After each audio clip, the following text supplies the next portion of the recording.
Bilang kita Bismillah, we are witnessing the downfall of the Empire Jokowi, Mulyono Empire kan, Mulyono Empire gitu kan. Oke, kan ini menarik nih yang tadi saya katakan, di masa lalu itu kan dia menampilkan tentang sosok yang sederhana dan itu orang yakini semua kan. Tapi belakangan kita akhirnya tersadar, wah ini kita ditipu nih. Pertanyaan saya Mbak Oki, apakah yang dulu ditampilkan itu memang sebenarnya itu semua manipulasi atau apa? Manipulasi, kalau dalam bahasa saya jelas mitos Jokowi orang baik itu. Dia sengaja menciptakan itu. Caranya gimana nih Kak, agar saya disebut orang sederhana?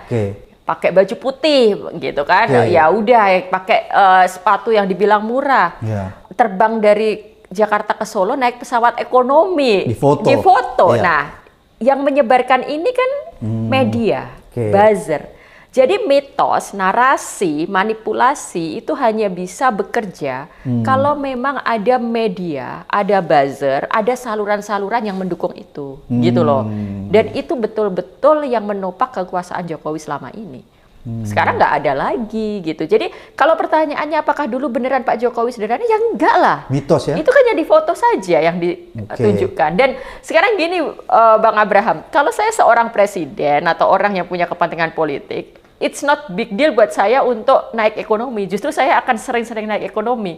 Karena dengan begitu akan semakin banyak foto yang menunjukkan saya naik ekonomi. Jadi ada tujuan politis di situ kan. Nah, masalahnya kemudian itu juga sama sekali berkebalikan dengan kesehariannya dia, dengan bagaimana dia sebenarnya. Mungkin Pak Jokowinya enggak karena dia laki-laki, dia nggak pakai tas ya, dia nggak pakai tas mewah, dia kurang bisa Dior, itulah. Tapi kan dari keluarganya yang lain kelihatan sekali kan bagaimana berbagai brand itu ada dipakai oleh istri, anak, menantu, dan itu tersebar foto-fotonya gitu. Sekali lagi kita nggak ada masalah orang pakai tas 40 juta, 70 juta, nggak ada masalah. Asal duitnya jelas. Asal usulnya jelas. Asal usulnya jelas, dan yang juga harus jelas juga, kamu nggak perlu pura-pura sederhana sementara kamu tiba-tiba sebenarnya bermewah-mewah, kan gitu kan. Nah, yang dilakukan oleh Pak Jokowi berkebalikan masalahnya. Dia hanya ingin memanipulasi orang, membuat mitos bahwa dia baik dan sederhana, padahal sebenarnya di balik itu semua enggak. Bahwa keluarganya juga bermewah-mewah, keluarganya senang dengan barang mahal. Nah, sekarang kembali kita tarik soal kemewahan ini ya Bang, ke soal sesuatu yang bisa kita mintai pertanggungjawabannya pada Pak Jokowi. Kita masih belum punya penjelasan dari bisnis dua anaknya ini. Kaisang dan Gibran ini kan dulu katanya punya banyak bisnis gitu kan. Nah, selain tadi yang kaitannya dengan Shopee dan sebagainya. Jual martabak. Awalnya gitu, pencitraannya gitu kan. Dan itu bagian dari kaitannya dengan pencitraan mitos kesederhanaan itu tadi. Tapi kemudian di paruh kedua periodenya Pak Jokowi, kita dengar benar-benar ada berita usahanya Gibran atau Kaisang itu mendapat suntikan dana yang jumlahnya tidak kecil. Fantastis.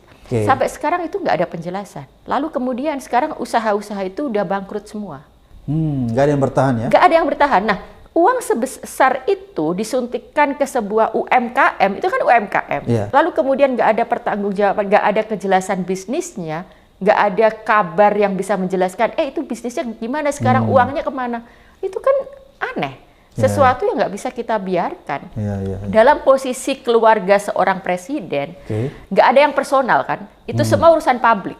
Bisnisnya apa, dapat suntikan venture capital dari mana, lalu kaitannya kenapa, itu kan semuanya harus dijelaskan.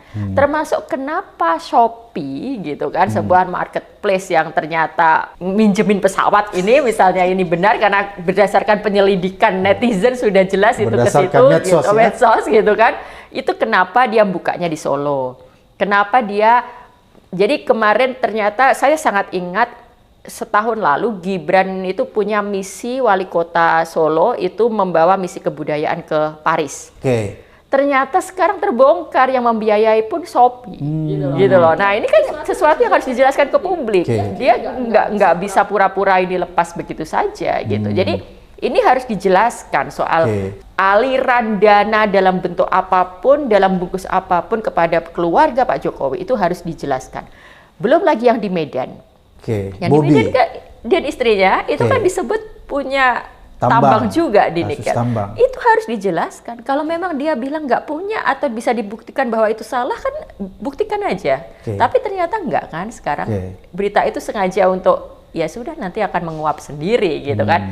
Tapi kan netizen sekarang dengan adanya teknologi internet, kita bisa melacak gitu kan. Ada bukti terbaru memang Bobby dan istrinya itu pernah bertemu dengan si mantan gubernur itu ya. Gitu kan. Ini kan harus betul-betul dilacak. Jadi akhirnya bicara soal kemewahan keluarga Pak Jokowi itu bukan sekedar bicara rumpi-rumpi netizen julid yang wah dia ternyata hidupnya mewah dan sebagainya. Enggak, ini sesuatu yang memang harus dipertanggungjawabkan ke publik. Ini sesuatu yang melekat dengan jabatan presiden. Tadi ada joke misalnya, ada teman yang menulis memang semuanya tentang Kaisang dan Erina ini semuanya bukan urusan personal.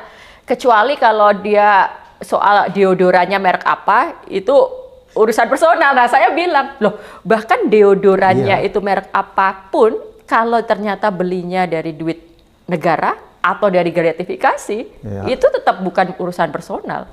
Itu jadi, urusan hukum. Urusan hukum. Nanti kita ternyata tahu-tahu deodorannya merek Dior gitu kan, harganya 15 juta satu kali beli deodoran dan itu pakai duit negara, kan tetap harus diusut. Atau itu hadiah dari orang atas satu agreement tertentu, tetap harus diusut gitu. Jadi saya pikir kita tahu setiap pejabat negara harus melaporkan LHKPN kan di awal dan di akhir. Pak Jokowi dan keluarganya juga seharusnya demikian. Nah, tapi jangan jadikan ini juga sekedar formalitas